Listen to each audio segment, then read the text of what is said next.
to Empowered Youth Finances, brought to you by Youth Empowered Botswana.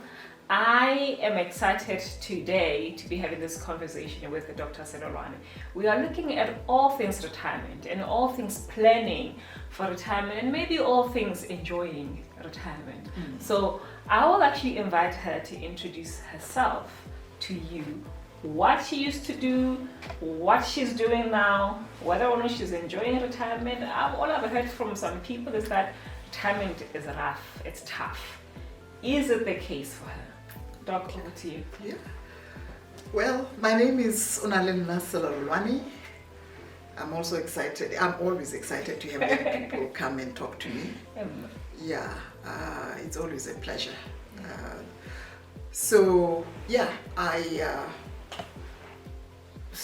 I'm done teaching all my life. Okay. My professional life, that is. 3 years after my first degree, I taught at Moyim College, and then I was recruited by the University of Botswana as a staff development fellow. So I've been teaching there since I was 26 as a staff development fellow. Okay. And then they sent me abroad to do my master's and then my PhD. And so 1992, I've been home based on Botswana soil, having explored all the possibilities of learning. Yeah. And you were a lecturer at UB? I was a lecturer at the University of Botswana, Sociology and Development Studies. Okay. Yeah. So in a way you understand from a sociological perspective Botswana to some extent. Yeah. Yeah. But also as a mother and Yes. as a young, we were young once and now we are old grandmothers. Yeah, but also the journey of life, you make, we contributed significantly to the development of the women's human rights agenda through Emma Masadi, the manifestos. When you are young in your 20s, you so believe in your ability to change the world. Yes. Like you have discovered the solution. Yes. And you then have you the grow up, energy. and then you're like, And then, the failures then teach you, there have been many young people before you. Yeah. So I took early retirement. You took early retirement? Yes. Okay. When the university offered an opportunities for us to retire early. We did, because locals, we're waiting for retirement to get that lump sum, whereas expatriates every 2 years they got a nice little cushy amount of money they could invest. So we wanted something, stages along which we could also have some money, but the only way was to actually retire. Wow. And then get a short-term contract, because my kids wanted me to join them in England. My son was working in England at the time at the headquarters of DBS, and they wanted to go and pamper me. Yes. I thought I was too young to go in to be pampered. Yeah. So you didn't go for pampering? No, I visited, but I took another contract, and then they decided to come home because they thought opportunities here. Yeah. Okay. Okay. So, because I've heard people talk about how difficult retirement can be, and you took early retirement. Yes. Could you afford early retirement? Can you afford early retirement? Well, there were push and pull factors for me. Yeah. And you'll understand them when I tell you the journey. What were the things that, because you ask questions about, let me start with the journey retirement, the exciting parts and the challenges. Okay. Yeah? Yes, please. One of the most difficult things to do when you've been working is to wake up one morning and realize that you don't have to be anywhere at any time. You can actually crawl back into bed and just lie there if you want. It took a couple of months for me to get out of the impulse to want to be somewhere Oh, yes. At a given time. Yeah. And just to accept one of my passions is gardening. The reason I bought this big plot, 2,500 square meters in Gaborone, and then to squeeze the house onto this small space. It's a beautiful house. Was so that I could spend hours in my garden growing things. Okay. It has been my passion, but I would do it, during holidays, But now retirement meant, and then COVID came. And it was like, oh God, thank you. Now I have all the excuse to spend time in the garden.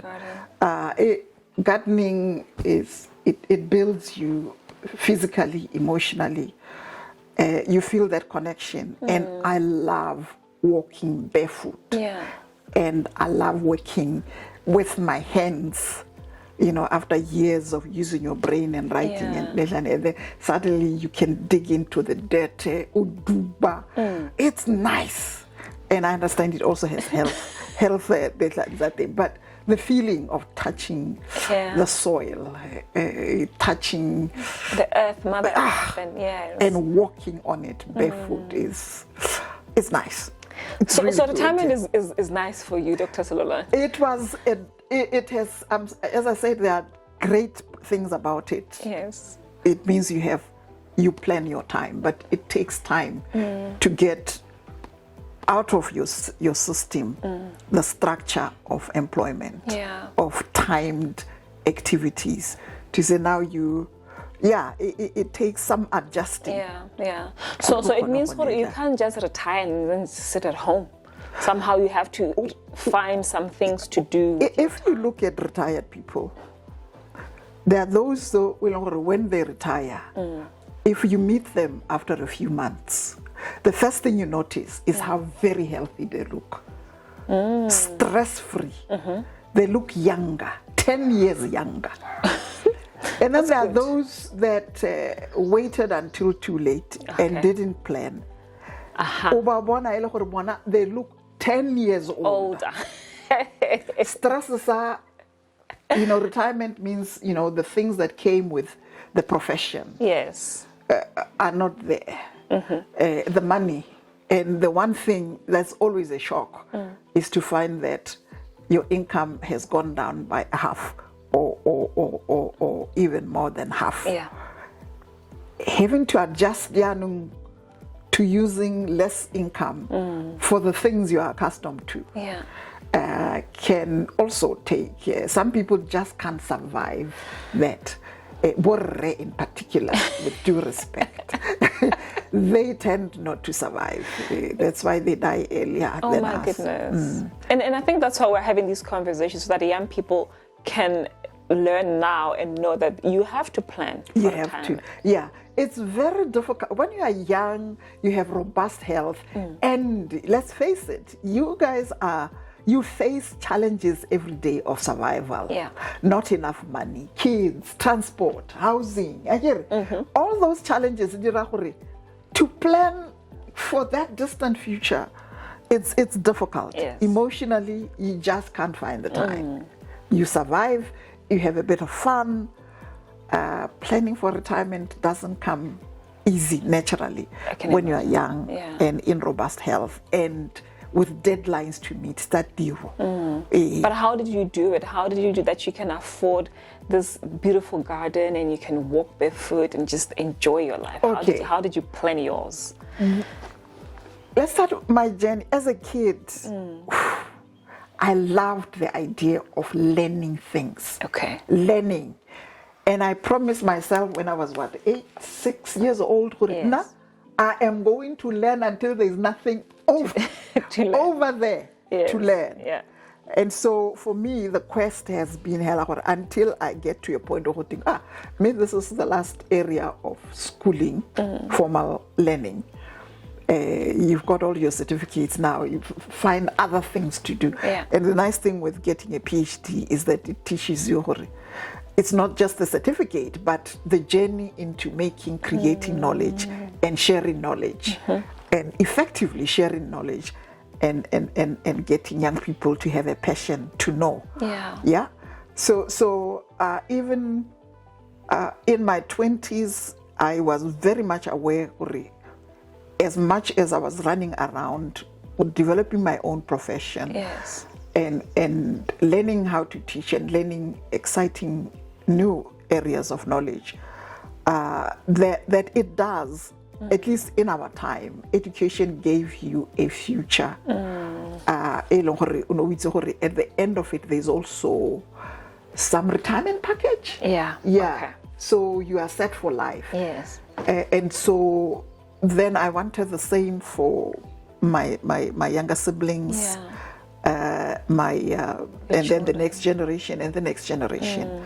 So effectively, my earliest, most important, if I may say, preparing for the future, I wanted a future where I would give my siblings and the next generation the same freedom that education gave me, that they would not be a burden on me, particularly as I walk into for me, it was like I would not want to have a burden of looking after others late into life. They have to be as independent as possible early on. So my biggest investment has been in education, starting with my younger siblings, my immediate younger sister, and my youngest brother. I paid for their school fees. So I have literally been paying school fees since I graduated from UP in 1978, non-stop. Wow. And even now I'm paying for my sister's grandson. He's the last one remaining here with me. He's studying online in England. Oh, wow. And so I'm still paying now in pounds. Pension and school fees in pounds. Yes. Quite a challenge. Can you but imagine? that's my passion. But that is your passion. And thank you for contributing to the growth of responsible citizens of Botswana. Yeah. Because any extra citizen that is responsible is a public good, right? Yes. So thank you for that. Thank you. But now, before we go to our quick break, what about those families who did not have or who do not have Dr. Selolwane? And by itsokolla hala ho motho a teng wa mo maganya dilo, how do they? The painful thing, I don't come from a very wealthy family. My mom had 8 kids. Yes. So and then divorced. So it wasn't an easy journey. And I only discovered the extent to which I belonged to a privileged minority when I was now doing research for the government of Botswana on sustainable development, to do the sustainable development framework. And then I was at the same time asked to do the same for the continent. I was shocked. I was physically sick to learn for the very first time just the extent to which having tertiary education is a privilege accorded to a small drop of citizens. And that the majority of our people, I knew we had poverty. I had done studies for government on the extent of poverty in Botswana. But you are talking to, and you are visiting a select few villages. You go to places in Gaborone where there's poverty. You don't see the whole picture. You don't see everybody. The population, that thing. And then suddenly, the guilt,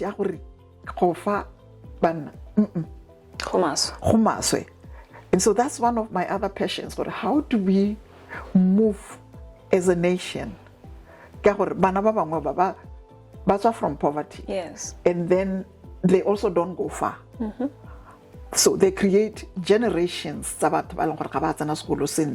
which means in terms of Africa and Botswana, they walk into poverty. They grow into poverty, they give birth to poverty, and it goes on and on and on. And only a small minority actually graduate from poverty through education. Yeah.